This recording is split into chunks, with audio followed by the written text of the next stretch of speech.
Você já se perguntou quem você seria se ninguém estivesse olhando? O que restaria da sua identidade se você removesse os espelhos que refletem as vidas dos outros? Essas não são perguntas para uma resposta rápida. São chaves. Chaves que abrem portas para quartos que mantivemos trancados por tempo demais, onde a poeira das expectativas alheias cobre o nosso verdadeiro rosto. E se eu lhe dissesse que a prisão mais segura não tem grades, mas sim janelas para o sucesso dos outros? Uma prisão onde você é, ao mesmo tempo, o prisioneiro e o carcereiro, condenado a medir seus dias pela régua de uma felicidade que nunca foi sua. Nós nos tornamos arquitetos de nossas próprias angústias, erguendo monumentos à insuficiência com os tijolos da vida alheia. A cada rolada de tela, a cada notícia de uma conquista distante, adicionamos mais um andar a essa torre de solidão, de onde olhamos para baixo e vemos apenas o quão longe estamos de um topo que nem mesmo desejamos. Sêneca, o grande mestre estoico, nos advertiu: apressa-te a viver bem e pensa que cada dia é, por si só, uma vida. Mas como podemos viver a nossa própria vida se nossos olhos estão fixos em um roteiro que pertence a outro palco, a outro ator? O que acontece quando a admiração se torna uma doença da alma, um veneno que tomamos em gotas, esperando que o outro adoeça de inveja? Esta jornada em que estamos prestes a embarcar não é sobre listas de produtividade ou conselhos superficiais. É um mergulho profundo nas águas escuras da condição humana, uma descida ao porão da nossa psique, onde guardamos as correntes que nos prendem.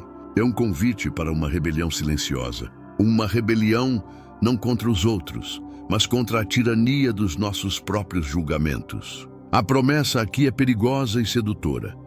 Vamos confrontar as verdades que você sente no silêncio da madrugada, aquelas dúvidas existenciais que você afasta com o barulho do dia a dia. Você está pronto para descobrir o que se esconde do outro lado do espelho? A tensão que você sente agora, essa inquietação sutil, é o primeiro sinal de que algo está prestes a mudar. É o prenúncio de uma fronteira psicológica que, uma vez cruzada, altera a paisagem da sua realidade para sempre.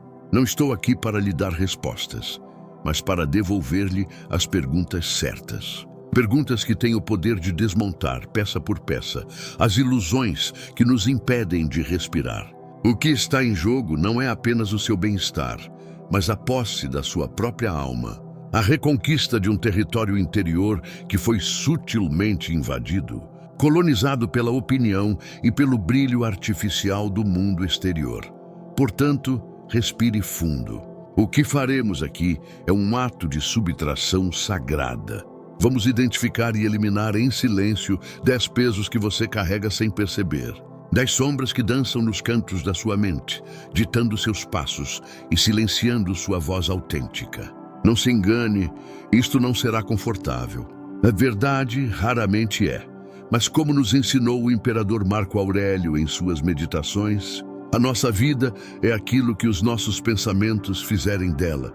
E hoje, nós começamos a reescrever esses pensamentos, a purificar a fonte da qual emana toda a sua experiência. A primeira sombra que vamos banir é talvez a mais sedutora de todas. A primeira eliminação silenciosa. O primeiro ato de libertação interior começa com o desmantelamento de um altar que todos nós, em algum momento, aprendemos a venerar, o altar da comparação. Este não é um simples hábito, é um veneno incolor e inodoro que se infiltra na corrente sanguínea da nossa autoestima.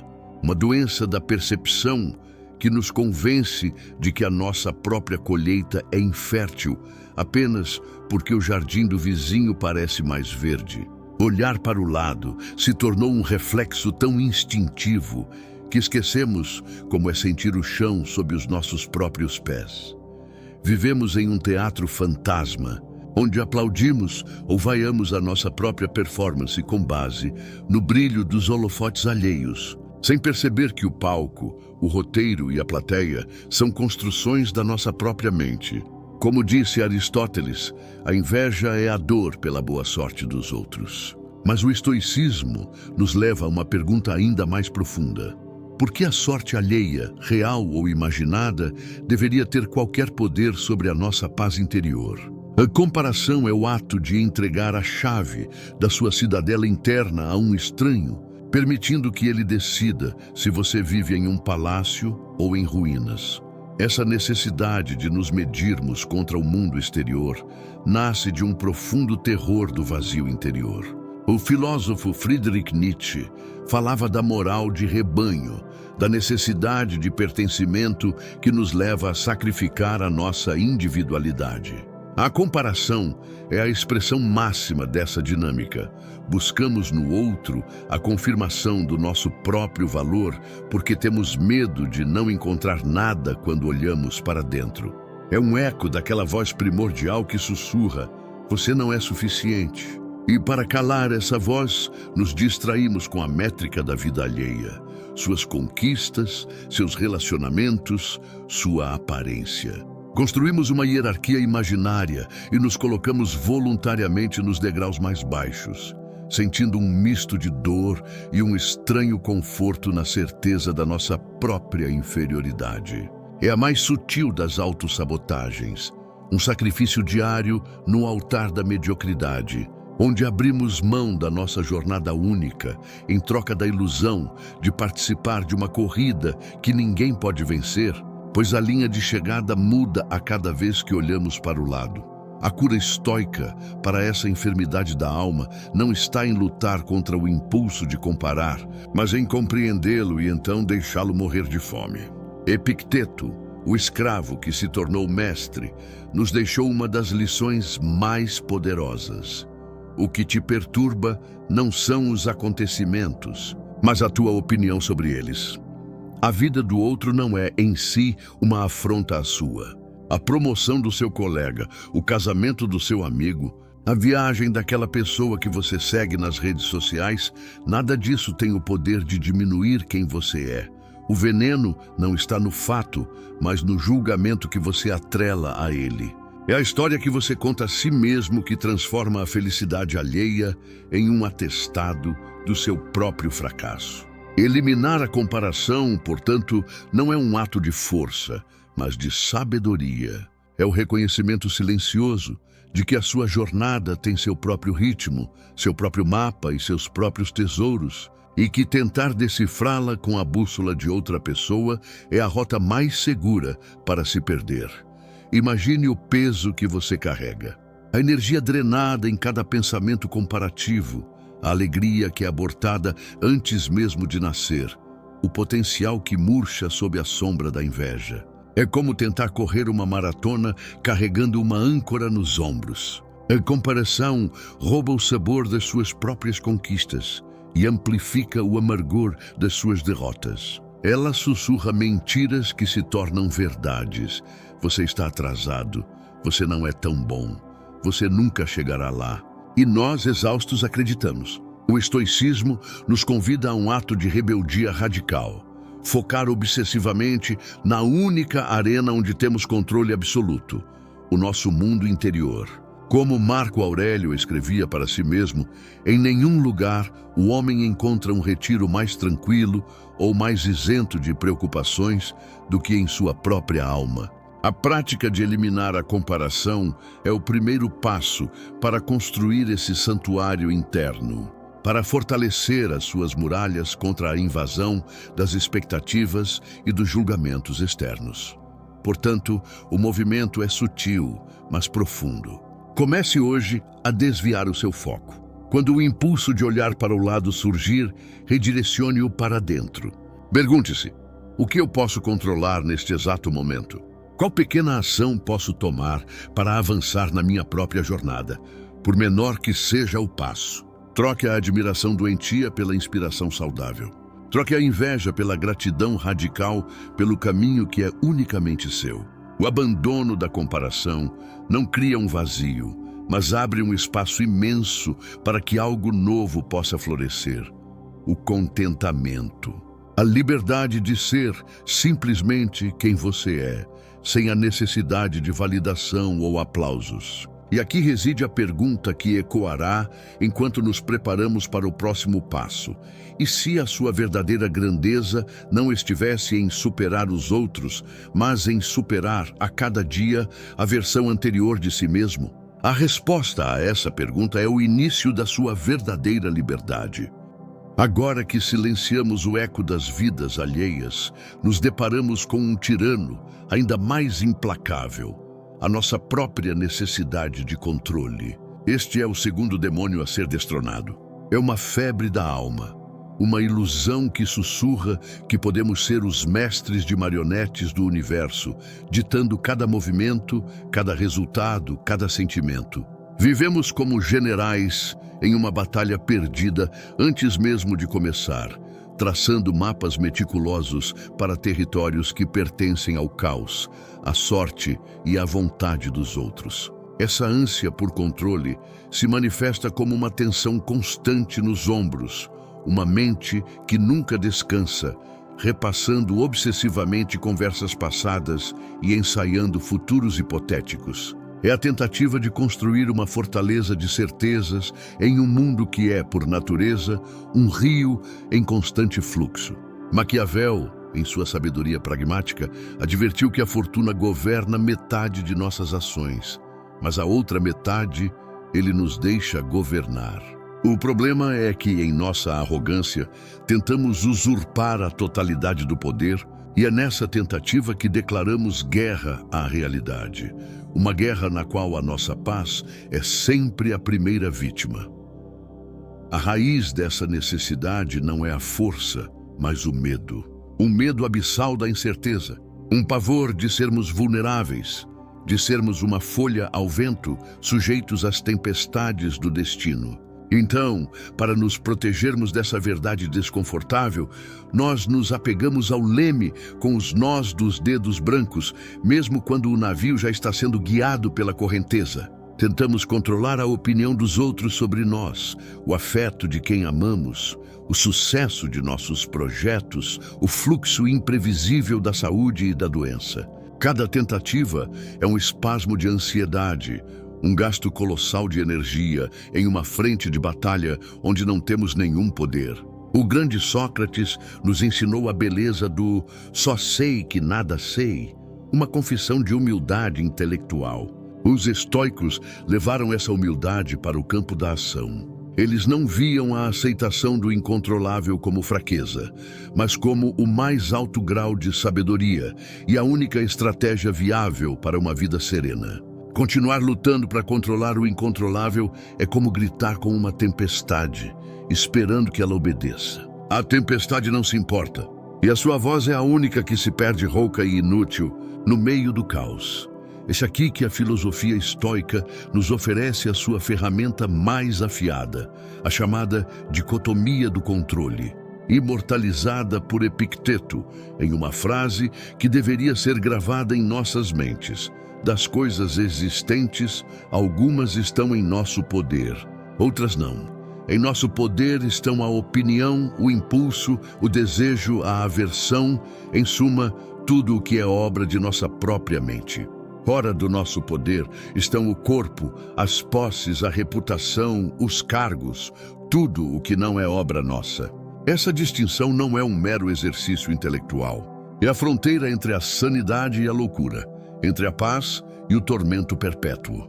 A nossa infelicidade floresce no solo fértil da confusão entre esses dois territórios. Sofremos não porque as coisas dão errado, mas porque esperamos que elas deem certo de acordo com o nosso roteiro, porque acreditamos ter poder sobre domínios que nunca nos pertenceram. Renunciar ao controle sobre o externo não é desistir da vida.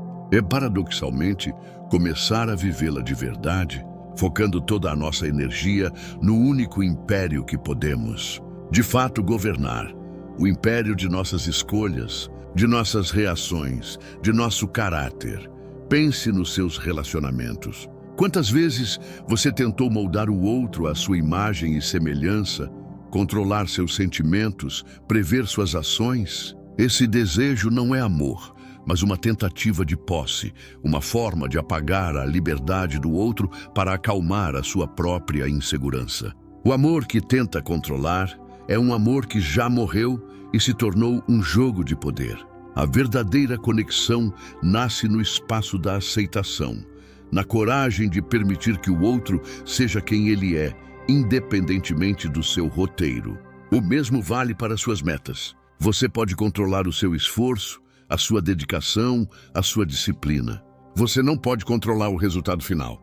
Ele depende de 1000 outras variáveis: a economia, a sorte, as ações de outras pessoas. Como Sêneca diria, o arqueiro pode fazer tudo para aperfeiçoar sua mira, mas uma vez que a flecha é disparada, seu destino pertence ao vento.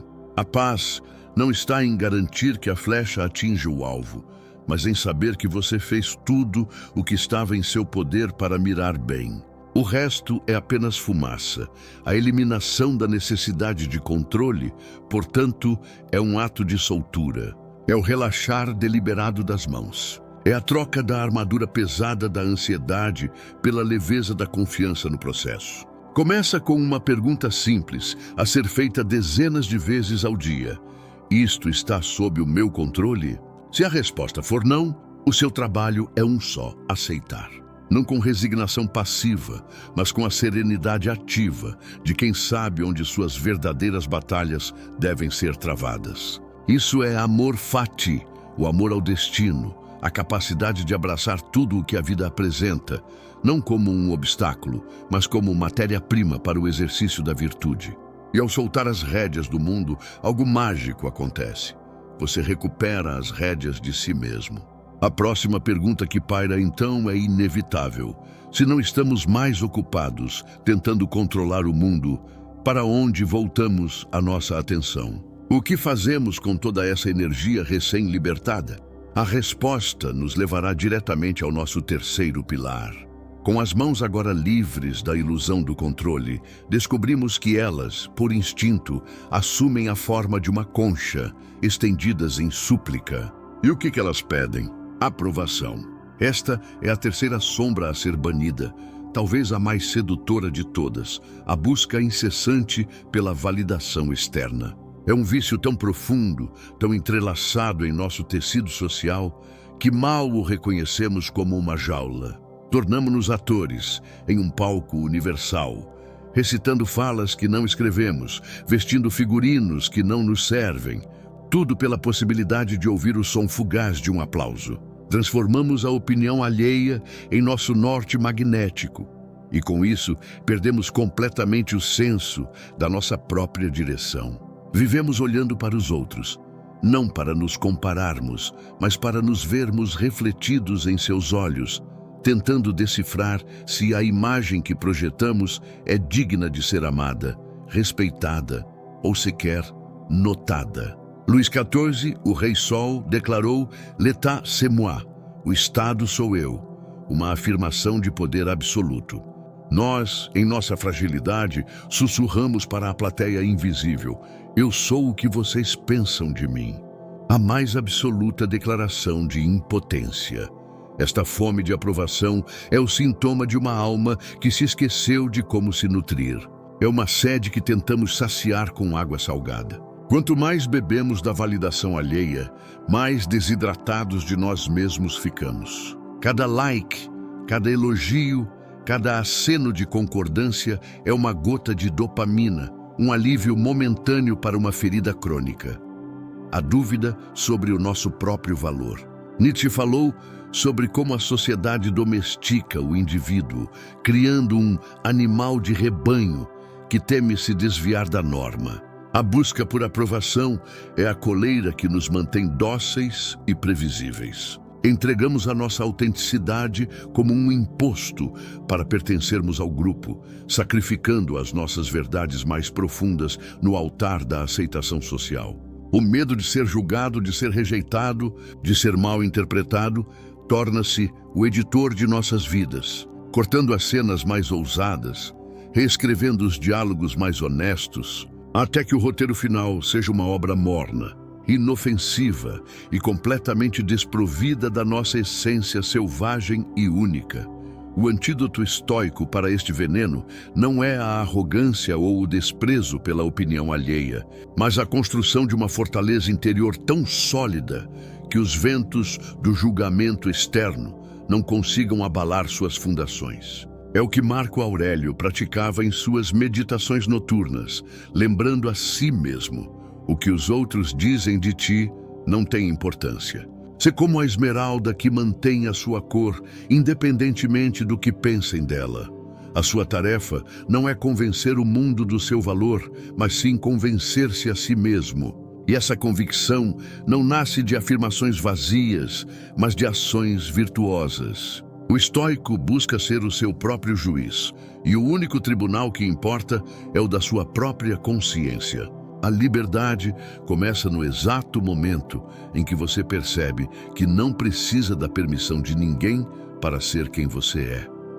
A aprovação que você busca não é um tesouro guardado nos cofres dos outros. É uma moeda que você mesmo cunha, com a matéria-prima do seu caráter, da sua integridade e das suas escolhas diárias.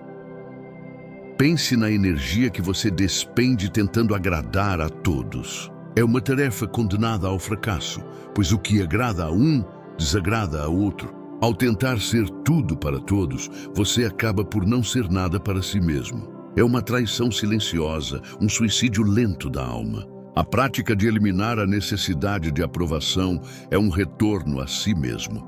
É o ato de se perguntar, antes de falar ou agir: isto é verdadeiro para mim? Isto está alinhado com os meus princípios? Se a resposta for sim, então a reação do mundo se torna secundária. Sêneca nos lembra que a verdadeira felicidade é desfrutar o presente, sem dependência ansiosa do futuro. E essa dependência ansiosa é, muitas vezes, a dependência da opinião futura dos outros. Libertar-se disso é respirar um ar mais puro, é caminhar com uma postura mais ereta, é falar com uma voz que reverbera com a clareza da sua própria verdade. Portanto, inicie hoje o seu treinamento silencioso. Observe a sua própria mente. Quantas vezes por dia você molda seu comportamento, suas palavras, até mesmo seus pensamentos, com base no que você imagina que os outros vão pensar? Cada vez que você identificar esse impulso, simplesmente observe-o, sem julgamento, e então, deliberadamente, escolha um caminho diferente. Escolha o silêncio em vez da palavra bajuladora. Escolha a ação honesta em vez do gesto performático. Comece a construir a sua autoestima de dentro para fora, tijolo por tijolo, de autoconhecimento e autorrespeito. Ao abandonar a busca pelo aplauso, você não encontrará o silêncio do vazio, mas a música da sua própria alma, que finalmente tem espaço para ser ouvida. E quando paramos de olhar para fora em busca de validação, somos forçados a confrontar o que está dentro. As memórias, as mágoas, as histórias que contamos sobre quem fomos. Isso nos leva inevitavelmente ao nosso próximo campo de batalha, o labirinto do tempo. Depois de nos libertarmos do olhar de fora, somos forçados a confrontar o que vive dentro de nós. E o que encontramos é um fantasma. Um espectro feito de arrependimentos, de palavras não ditas, de oportunidades perdidas e de feridas que nunca cicatrizaram completamente. Este é o quarto fardo a ser abandonado, o peso do passado. Ele não vive no calendário, mas em nosso sistema nervoso, como um eco que reverbera em cada decisão presente. Carregamos nossos erros passados como um condenado carrega suas correntes, permitindo que o barulho que arrastam sufoque a música do agora. Vivemos em casas assombradas, onde cada cômodo do presente é habitado por versões mais jovens de nós mesmos, por rostos que se foram, por escolhas que tomaram um rumo diferente. O passado se torna uma âncora invisível, lançada em um oceano que já não existe. E nós nos surpreendemos por não conseguirmos navegar para novas margens, presos a um ponto fixo em um mapa que já deveria ter sido arquivado. A razão pela qual nos apegamos a esses destroços é complexa e traiçoeira. Em parte, é uma lealdade equivocada à dor. como se ao continuarmos sofrendo por um erro, pudéssemos de alguma forma pagar por ele. Outras vezes, o passado é uma identidade confortável, ainda que dolorosa.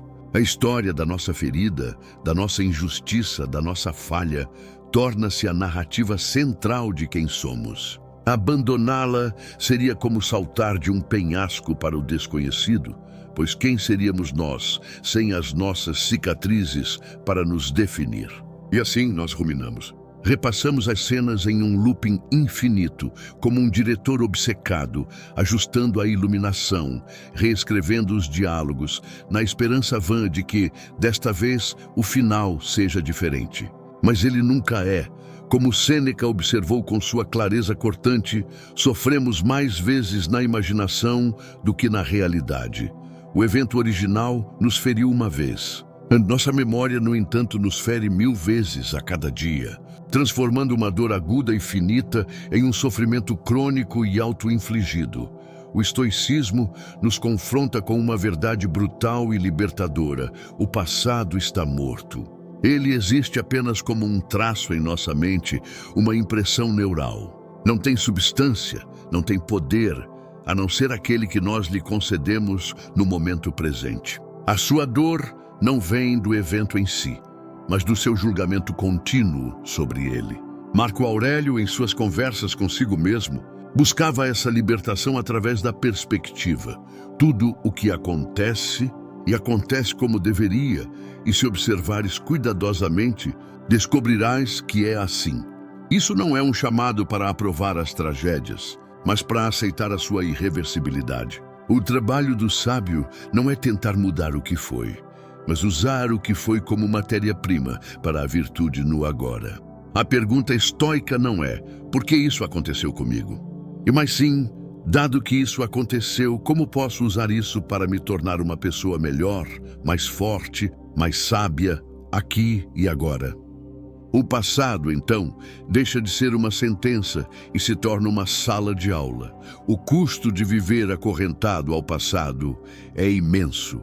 Ele colore o presente com os tons cinzentos da melancolia. Impede-nos de confiar novamente, de amar abertamente, de arriscar com coragem.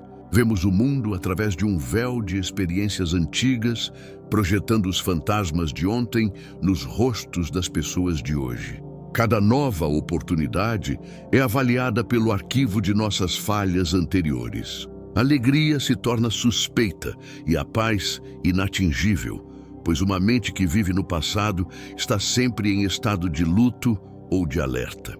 É uma existência pela metade, uma dança descompassada com a vida, onde um dos nossos pés está sempre preso no cimento do que já foi. Eliminar esse peso não significa induzir uma amnésia.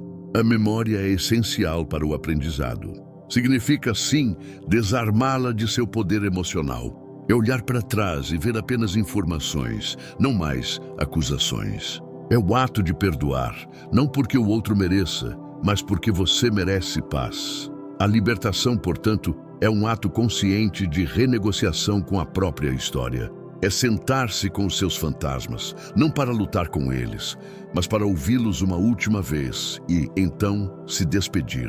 É entender que as suas cicatrizes não são um mapa do seu destino, mas um testemunho da sua capacidade de sobreviver. A prática é simples e diária. Sempre que a mente vagar para as ruínas do passado, gentilmente, mas com firmeza, traga-a de volta para a única coisa real, a sua respiração neste exato momento. Ao soltar as correntes que o prendem ao que já foi, você se torna incrivelmente leve. Mas essa leveza logo revela uma nova vertigem. Se não estamos mais olhando para trás, para onde olhamos? Inevitavelmente, nosso olhar se volta para o horizonte, para o nevoeiro do que está por vir. E lá encontramos um novo tipo de monstro, um novo tirano a ser confrontado. Ao soltarmos a âncora do passado, sentimos-nos à deriva. E o instinto de quem está à deriva é buscar terra firme no horizonte. Mas o horizonte é uma miragem, e a terra que buscamos ali é o futuro, um lugar que não existe. Esta é a quinta servidão a ser desmantelada, a ansiedade pelo amanhã. É um estado de colonização mental, onde permitimos que um tempo que ainda não nasceu invada e governe o único tempo que possuímos, o agora. Vivemos como cartógrafos de terras fantásticas, desenhando com uma precisão angustiante os mapas de nossas catástrofes imaginárias. Cada vale é um possível fracasso, cada montanha um obstáculo intransponível. Gastamos a riqueza do nosso presente para financiar uma expedição a um fantasma e nos surpreendemos por nos sentirmos perpetuamente empobrecidos, exaustos, antes mesmo de qualquer batalha real ter sido travada. A ansiedade é a arte de ensaiar tragédias, na esperança de que o ensaio nos prepare para o espetáculo. Mas a vida não tem roteiro. E o único resultado dessa prática é que vivemos a dor do desastre dezenas de vezes, mesmo que ele nunca venha a se materializar. Essa projeção constante para o futuro é um mecanismo de defesa que se tornou uma doença. A mente, em sua tentativa de nos proteger, cria simulações. E se eu perder o emprego? E se eu ficar doente? E se essa pessoa me abandonar? Cada "e-se" é um fio que tece a teia da nossa paralisia. Ficamos tão ocupados nos defendendo de exércitos imaginários que não temos energia para cuidar do nosso jardim presente. Sêneca, com sua precisão de médico da alma, diagnosticou esta condição perfeitamente. Aquele que sofre antes do necessário, sofre mais que o necessário. A maioria das batalhas que nos tiram o sono são travadas em um campo de batalha que só existe em nossos pensamentos. Nós nos tornamos prisioneiros de nossas próprias previsões, esquecendo que o futuro não é um destino fixo, mas uma consequência das ações que tomamos ou deixamos de tomar hoje. A ironia trágica é que, ao nos preocuparmos excessivamente com o futuro, nós sabotamos a nossa capacidade de construí-lo de forma sólida, pois uma mente dividida não consegue agir com eficácia. O estoicismo não prega a imprudência, mas sim uma forma radical de presença. A solução para a ansiedade não é ignorar o futuro, mas neutralizar o seu poder sobre nós. A prática da premeditatio malorum, ou a premeditação dos males, é o exemplo perfeito. O estoico não foge do pensamento sobre o desastre, ele caminha em sua direção. Ele se senta em silêncio e contempla a perda, o fracasso, a dor. Mas ele não o faz com pânico. Ele o faz com uma pergunta calma. Se isso acontecesse, o que eu faria? Quais virtudes eu poderia exercitar? Como eu poderia suportar isso com dignidade? Ao olhar o monstro nos olhos, ele percebe que o monstro é muito menor do que sua sombra projetada na parede da nossa imaginação. Essa prática nos vacina contra o choque e o desespero. Preparamo-nos para a tempestade, não vivendo nela, mas reforçando a estrutura do nosso navio. O foco, então, retorna ao único ponto de poder, o leme no momento presente. Uma pergunta deixa de ser o que o amanhã trará e passa a ser: qual é a coisa certa a se fazer agora? O custo de viver mentalmente no futuro é a bancarrota da alegria presente. A ansiedade é uma ladra sutil. Ela rouba o sabor da comida, a beleza de uma conversa, a paz de um momento de silêncio. Estamos fisicamente presentes, mas nossas mentes estão a quilômetros ou a anos de distância, resolvendo problemas que ainda não surgiram. É como tentar ler um livro em uma sala onde um alarme de incêndio está prestes a disparar. Você não consegue absorver as palavras, não consegue se entregar à história. Você está em um estado perpétuo de espera, um limbo autoimposto que o impede de viver plenamente. Essa condição nos torna reativos e hesitantes. O medo de dar um passo em falso no futuro nos impede de caminhar no presente. A busca pela decisão perfeita nos leva a uma inação crônica que é, em si, a pior de todas as decisões. Portanto, a eliminação desta ansiedade é um ato de retorno ao corpo, ao instante. É um treinamento para ancorar a consciência na realidade tangível. Sinta a sua respiração. Observe os sons ao seu redor. Concentre-se totalmente na tarefa que está à sua frente, por mais mundana que seja. Cada vez que a mente tentar saltar para o amanhã, traga-a de volta com a gentileza de um pastor que guia uma ovelha desgarrada. Não lute contra os pensamentos ansiosos. Simplesmente retire sua atenção deles. Ao fazer isso, você não está sendo irresponsável. Você está sendo supremamente eficaz. Você está dedicando 100% dos seus recursos ao único momento que pode, de fato, influenciar. E agora, livres das correntes do passado e do nevoeiro do futuro, nos encontramos aqui, no presente. E com essa nova clareza, talvez comecemos a notar os sons que nós mesmos produzimos, as palavras que envenenam o nosso momento presente. Isso nos leva diretamente à nossa próxima eliminação, um hábito tão comum que se tornou invisível. Agora, no terreno firme do presente, livres das assombrações do tempo, somos confrontados com a nossa própria voz. E o que ela mais faz? Ela reclama. Esta é a sexta engrenagem a ser removida da nossa máquina interna, o hábito corrosivo da reclamação. Este não é um ato inofensivo de desabafo, é um veneno que destilamos em pequenas doses diárias. A reclamação é a trilha sonora da impotência. É o ato de tecer, fio por fio de palavras, uma narrativa onde somos sempre a vítima e o mundo, o algoz. Cada queixa sobre o trânsito, sobre o tempo, sobre o chefe, sobre o governo, é uma pequena renúncia ao nosso poder pessoal. É como se, a cada lamento, entregássemos um pedaço da nossa soberania, declarando ao universo que somos meros efeitos e não causas. A reclamação se torna um vício porque oferece uma recompensa traiçoeira. A solidariedade dos outros queixosos e a breve sensação de superioridade moral de quem sofre uma injustiça. Mas este é um banquete de migalhas que nos deixa famintos por agência e controle real sobre nossas vidas. Psicologicamente, o hábito de reclamar é um mecanismo de fuga. É uma forma de evitar a dura responsabilidade que vem com a liberdade. Ao culpar as circunstâncias externas, nos isentamos da tarefa difícil de olhar para dentro e perguntar: qual é a minha parte nisso? O que eu posso fazer para mudar essa situação? A queixa cria uma cortina de fumaça que esconde a nossa própria inércia. É mais fácil lamentar a escuridão do que assumir o trabalho de acender uma vela. É um atalho para a autoabsolvição.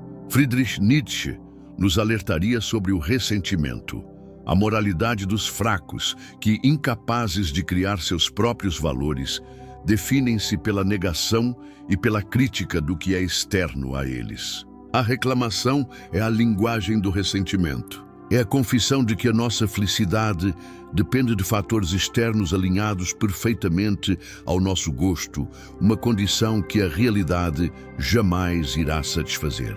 É, em essência, a recusa em participar do jogo da vida sob os termos que a vida nos apresenta. O estoicismo oferece uma perspectiva radicalmente oposta. Para os estoicos, nada externo tem o poder de nos ferir. Apenas nossos julgamentos sobre os eventos têm esse poder. A reclamação, portanto, é a manifestação verbal de um julgamento falho. É a prova de que entregamos nosso bem-estar a algo que não controlamos. Marco Aurélio, o imperador filósofo que lidava com pragas, guerras e traições, escreveu para si mesmo um lembrete que deveria ecoar em nossas mentes: o impedimento à ação avança a ação. O que se interpõe no caminho torna-se o caminho.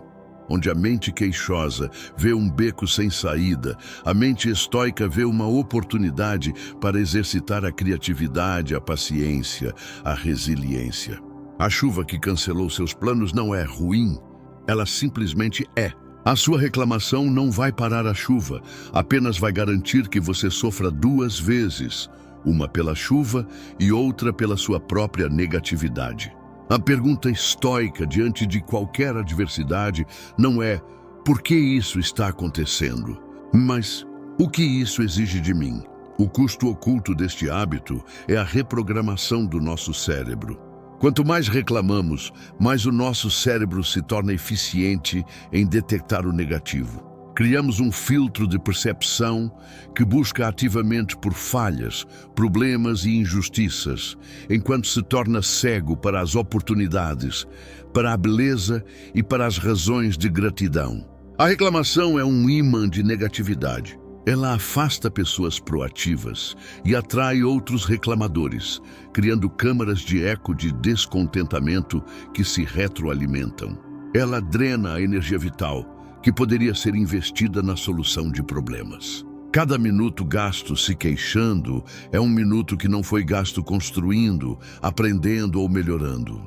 É uma hemorragia lenta de potencial. Ao reclamar, nós reforçamos, em um nível subconsciente, a crença de que somos impotentes. E essa crença, com o tempo, torna-se uma profecia autorrealizável. A eliminação deste hábito é, portanto, uma prática de silêncio consciente e de redirecionamento.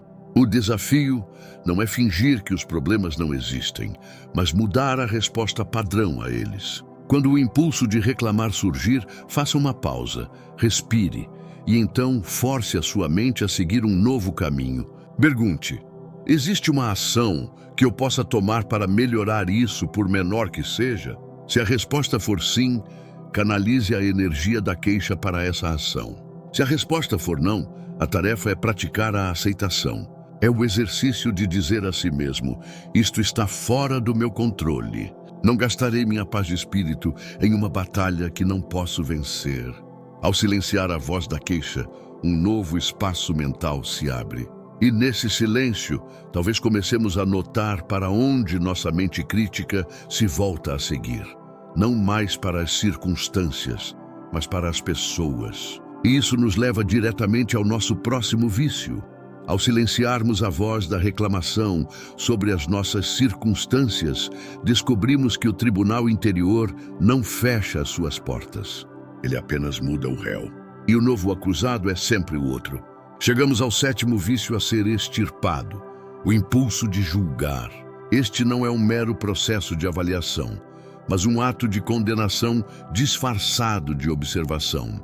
É um hábito mental preguiçoso que nos oferece uma dose instantânea de superioridade. Ao apontarmos o erro na roupa de alguém, na sua decisão de carreira, no seu modo de criar os filhos, nós nos colocamos por um breve momento em um pedestal de mármore, como se fôssemos o padrão pelo qual o mundo deveria ser medido. O julgamento é um espelho deformado.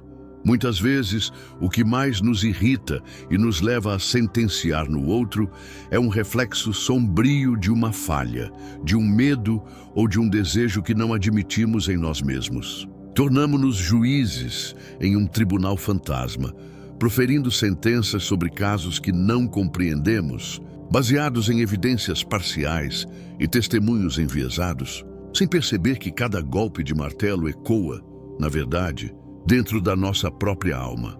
A razão pela qual este vício é tão arraigado é que ele nos dá uma falsa sensação de controle e de ordem em um mundo caótico.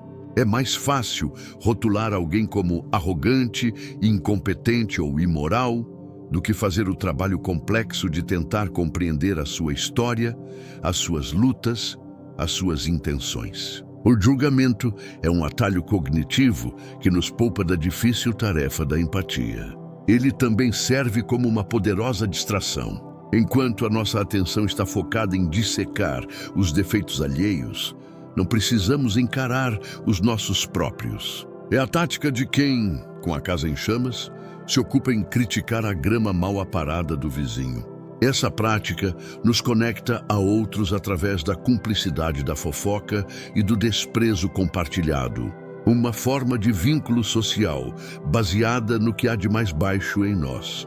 Gastamos nosso precioso tempo e energia mental como cronistas da vida alheia, quando deveríamos estar sendo os arquitetos da nossa própria. A filosofia estoica nos chama para uma disciplina radical da percepção. A arte de ver o mundo sem adicionar as nossas sentenças. Epicteto insistia em separar o evento da nossa interpretação sobre ele. Alguém agiu de uma forma que você desaprova? Isso é o fato. A história que você conta a seguir sobre o caráter daquela pessoa, suas motivações ocultas, sua inadequação, É uma camada de ficção que você adiciona à realidade. Marco Aurélio se treinava todas as manhãs para encontrar pessoas difíceis, não para julgá-las, mas para compreendê-las e para não se deixar contaminar por elas. Ele escreveu: quando alguém te ofender, vira-te para ti mesmo e estuda as tuas próprias falhas. Então, esquecerás a tua raiva. O estoico entende que as pessoas agem como agem com base em seus próprios julgamentos e ignorância. Elas estão fazendo o melhor que podem com o que sabem. Condená-las por isso é como condenar uma pedra por cair para baixo. A resposta adequada não é o veredito, mas a tolerância, a compaixão ou, quando necessário, o afastamento estratégico para proteger a sua própria paz. O custo de viver como um juiz perpétuo é a solidão. Ao treinar a sua mente para encontrar falhas nos outros, você constrói um mundo de adversários e de tolos. A confiança se torna impossível e a conexão genuína rara. Você se fecha para o aprendizado, pois acredita já ter todas as respostas. Cada interação é filtrada por seus preconceitos, impedindo-o de ver a pessoa real por trás do rótulo que você lhe impôs. O julgamento envenena a sua paz interior, mantendo a sua mente em um estado constante de irritação e de crítica. É um trabalho exaustivo ser o promotor e o juiz de todo o universo. E, ironicamente, ao nos tornarmos especialistas nos erros dos outros, nos tornamos amadores em nosso próprio autoaperfeiçoamento. A energia que poderia ser usada para cultivar nosso jardim é gasta para contar as ervas daninhas no jardim alheio. A prática para eliminar este vício é a suspensão. É o ato consciente de introduzir uma pausa entre a observação e o veredito. É treinar a mente para dizer, eu não sei a história toda, em vez de saltar para a conclusão mais cínica. É substituir a crítica pela curiosidade. Em vez de pensar, como ele pôde fazer isso, e perguntar-se, o que será que o levou a fazer isso? Este não é um exercício de ingenuidade, mas de humildade e de inteligência emocional. É a recusa em participar do esporte sangrento da difamação. Ao abandonar o martelo do juiz, suas mãos se abrem. Elas podem se abrir para a compreensão, para a ajuda ou simplesmente para cuidar da sua própria vida. E é aqui que a jornada se aprofunda e se torna mais perigosa. Pois o julgamento é a lenha seca, a preparação para um incêndio muito maior. Quando uma faísca de conflito real atinge essa pilha de sentenças acumuladas, o resultado é inevitável e devastador. E ele tem um nome. O julgamento, como vimos, é a lenha seca. A raiva é o fogo. Este é o 8º tirano a ser deposto. E talvez o mais perigoso, pois ele não nos governa com sussurros, mas com gritos e fúria. A raiva é uma possessão. É um sequestro da razão por uma força primitiva que nos promete poder e justiça, mas que nos entrega apenas ruínas. Sêneca, que estudou esta paixão como um cientista estuda uma praga, a chamou de uma breve loucura. E é exatamente isso. Um lapso de sanidade, um momento em que a cidadela interna é invadida e o trono da nossa consciência é usurpado por um déspota ensandecido.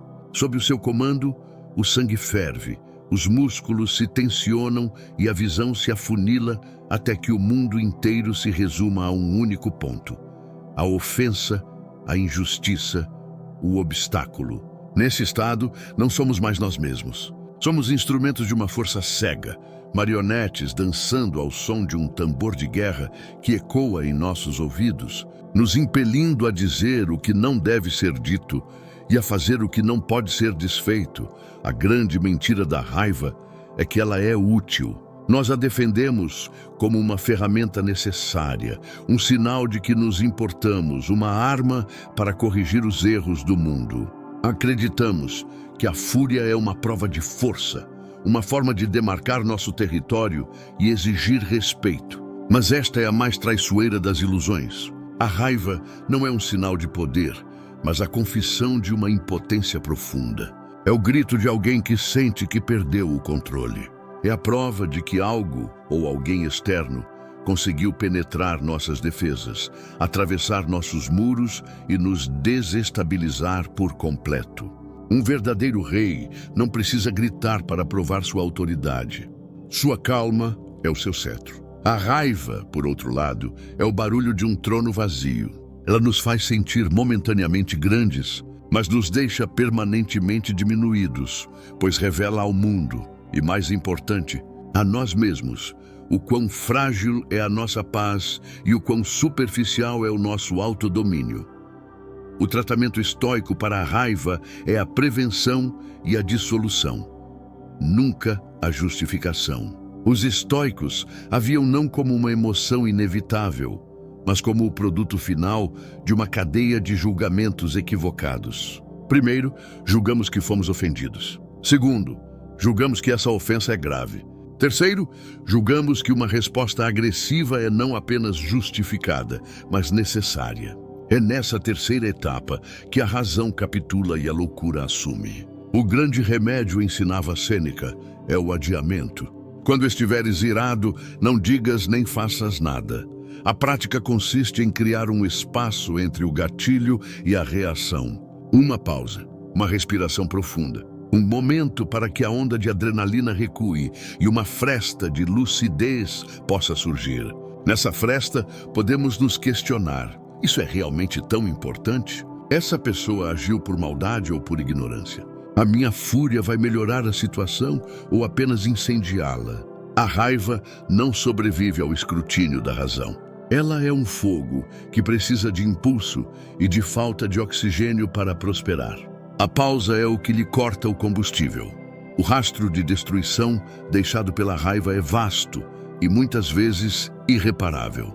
Ela é o ácido que dissolve os laços da confiança, o martelo que estilhaça a delicadeza dos relacionamentos. Palavras ditas no calor do momento se tornam fantasmas que assombram o silêncio por anos. Atos cometidos em um acesso de fúria se transformam em correntes de arrependimento que carregamos para sempre.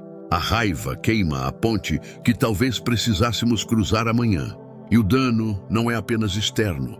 Internamente, cada explosão de fúria é como uma pequena convulsão que abala nosso sistema nervoso, exaure nossas reservas de energia e nos deixa em um estado de amargura e vergonha.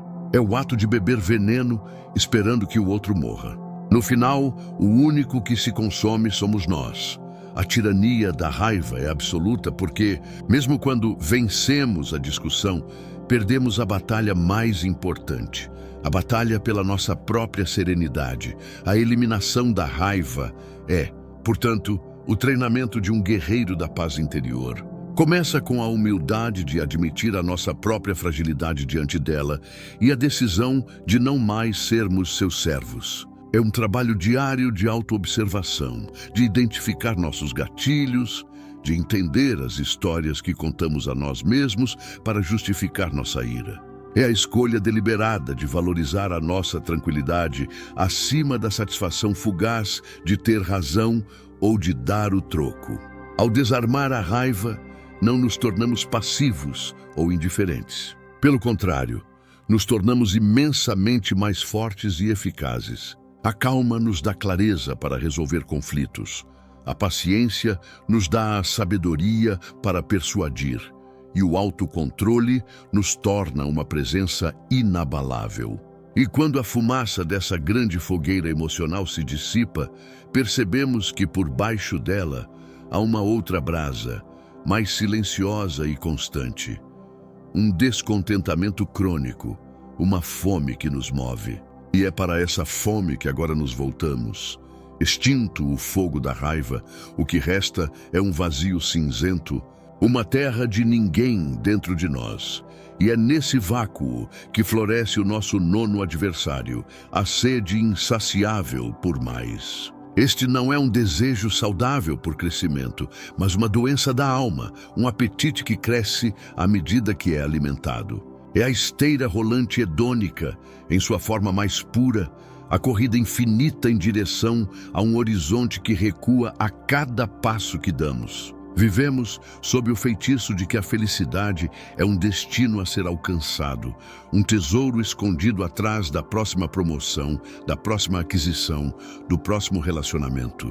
E assim, transformamos nossas vidas em uma caça ao tesouro perpétua, acumulando conquistas e posses como se fossem mapas que nos levariam à paz, apenas para descobrir que cada baú aberto contém apenas um novo mapa para um tesouro ainda mais distante. Somos como Tântalo na mitologia grega, eternamente próximos da água que saciaria nossa sede e do fruto que mataria nossa fome, mas condenados a nunca alcançá-los, pois a verdadeira maldição não está na distância, mas na própria natureza do desejo. A raiz dessa fome perpétua é a crença equivocada de que somos incompletos. Confundimos ter com ser. A sociedade de consumo se ergue sobre essa premissa, bombardeando-nos com a mensagem sutil de que nossa versão atual é inadequada e que a redenção se encontra na prateleira de uma loja, na assinatura de um serviço, na atualização de nosso status. O mais torna-se a promessa de uma metamorfose. Com mais dinheiro, seremos mais seguros. Com mais beleza, seremos mais amados. Com mais reconhecimento, seremos mais valiosos. É a mercantilização da nossa própria existência. Nós nos tornamos projetos de otimização sem fim, sempre em busca de um upgrade, sem perceber que, nesse processo, perdemos a capacidade de simplesmente habitar o nosso próprio ser. O contentamento se torna uma heresia, um sinal de falta de ambição, em vez de ser reconhecido pelo que realmente é o mais alto grau de riqueza. Como Epicteto diria, a riqueza não consiste em ter grandes posses, mas em ter poucas necessidades. A perspectiva estoica sobre o desejo é uma revolução silenciosa. Ela não condena o prazer ou a ambição, mas nos convida a realinhar a nossa fonte de satisfação. O estoico pratica a arte de desejar o que já tem. Ele inverte a equação da felicidade. Em vez de lutar para que o mundo se molde aos seus desejos, ele molda seus desejos para que se encaixem na realidade como ela é. Esta é a essência da liberdade interior. Marco Aurélio se lembrava constantemente: muito pouco é necessário para uma vida feliz. Está tudo dentro de ti, na tua forma de pensar. A prática consiste em um exercício de apreciação radical do presente. É olhar para a sua vida exatamente como ela é agora, com todos os seus defeitos e imperfeições, e encontrar nela os tesouros que a sua sede por mais o impedia de ver. É descobrir que o verdadeiro banquete não está no que falta no seu prato, mas na sua capacidade de saborear o que já foi servido. O custo de viver nessa esteira insaciável é a própria vida. Passamos nossos dias tão focados na linha de chegada que não percebemos a paisagem pela qual estamos correndo. A alegria se torna um evento futuro, algo a ser desfrutado quando? Quando eu me formar, quando eu me casar, quando eu me aposentar. E assim, o presente, o único tempo real que temos, é sacrificado no altar de um futuro idealizado que pode nunca chegar. Essa mentalidade nos torna ingratos e ansiosos. Ingratos, porque o que temos nunca é suficiente. Ansiosos, porque a distância entre onde estamos e onde achamos que deveríamos estar é uma fonte constante de estresse e frustração. É uma vida de carência autoimposta, uma pobreza voluntária em meio a uma abundância potencial, se apenas mudássemos o nosso olhar. A eliminação dessa sede começa com o ato de parar. Parar de correr. Parar de buscar. E simplesmente observar. É um convite para jejuar do desejo. Pratique o desconforto voluntário, como Sêneca recomendava.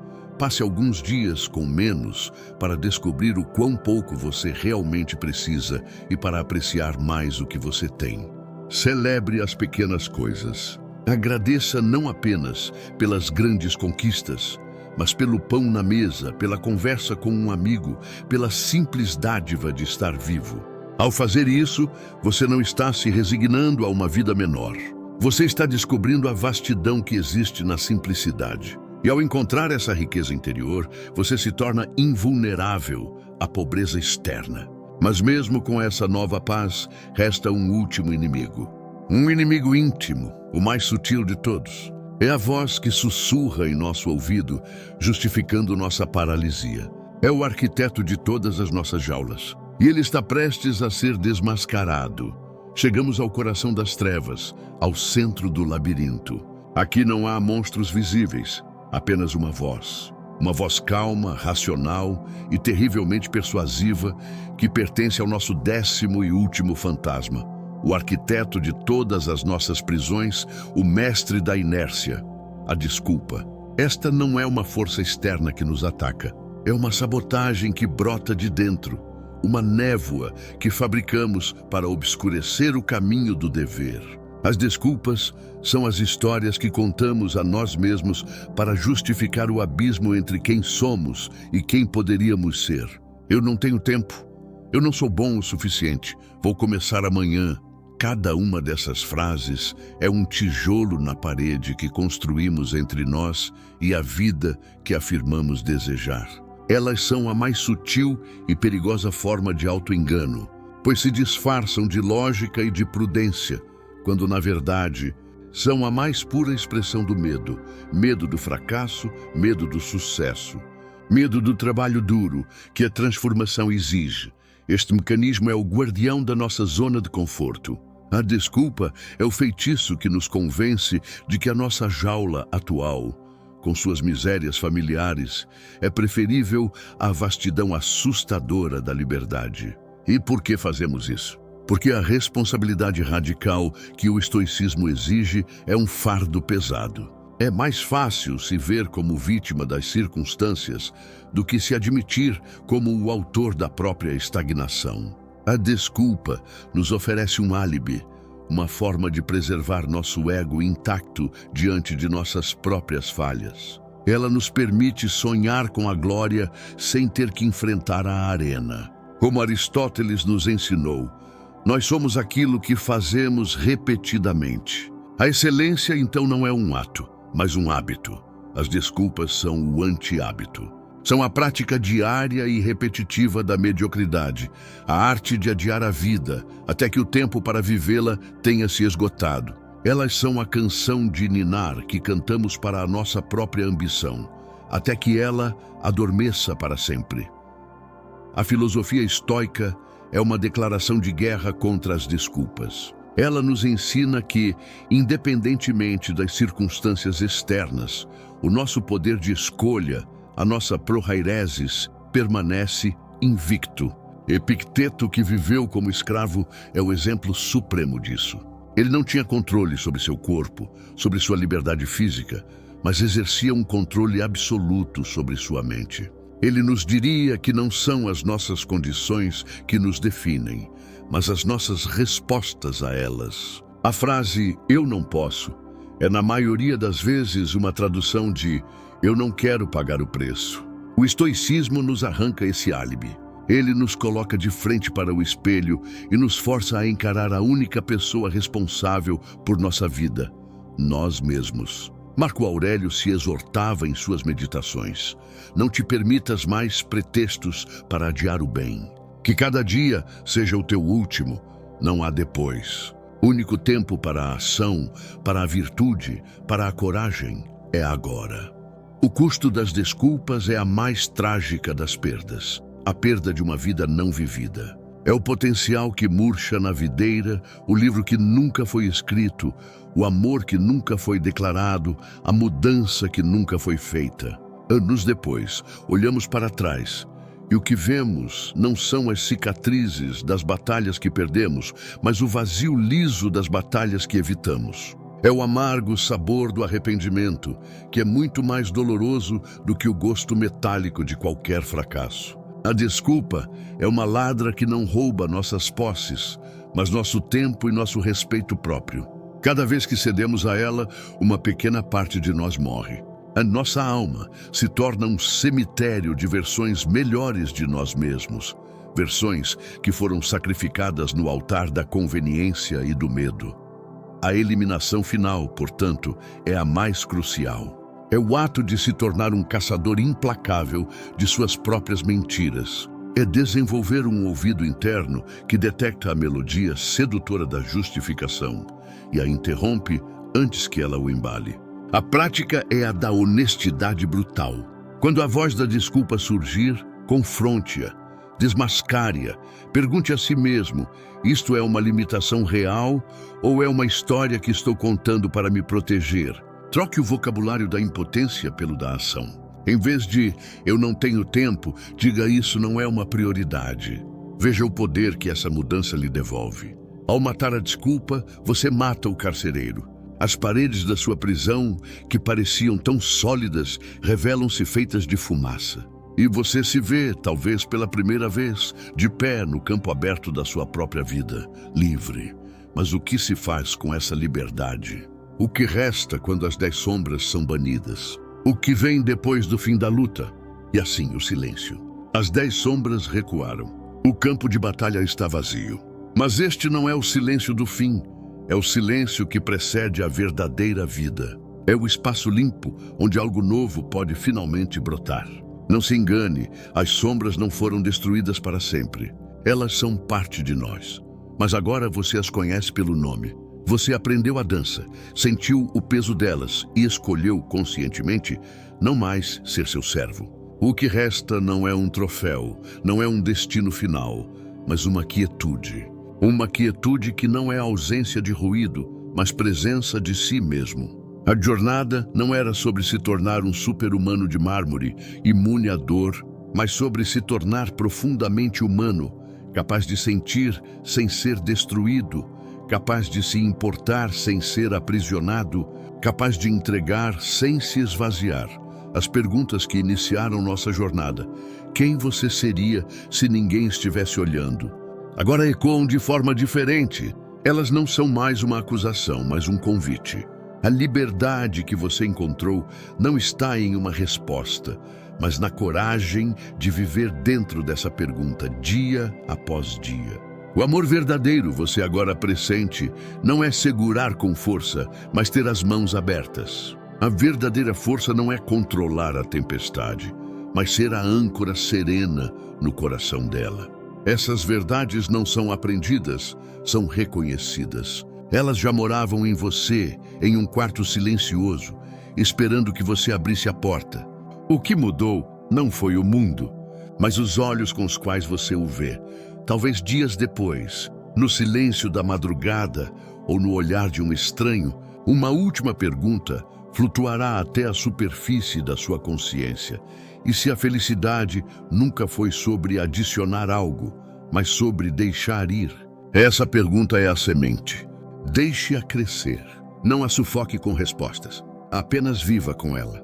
A verdadeira transformação não é um evento barulhento, mas uma mudança sutil na qualidade da sua presença. É a capacidade de estar inteiro, aqui e agora, com tudo o que é. A paz que você busca não é um lugar, é uma forma de caminhar. E lembre-se desta verdade. Sussurrada de alma para alma através dos séculos, a sua vida não é um ensaio. Este é o único espetáculo. Se esta jornada ressoou em algum lugar profundo dentro de você, se tocou em uma verdade que você já pressentia, então ela não precisa terminar aqui. Curta este vídeo se ele lhe serviu. Comente abaixo com uma única palavra sobre o que você escolhe eliminar em silêncio. E compartilhe, não como quem ensina, mas como quem oferece uma bússola a outro navegador perdido no mesmo oceano. Para continuar esta exploração da lucidez emocional e da liberdade interior, inscreva-se no canal. Juntos continuaremos a caminhar nesta estrada menos percorrida, em direção à única casa que realmente importa, nós mesmos.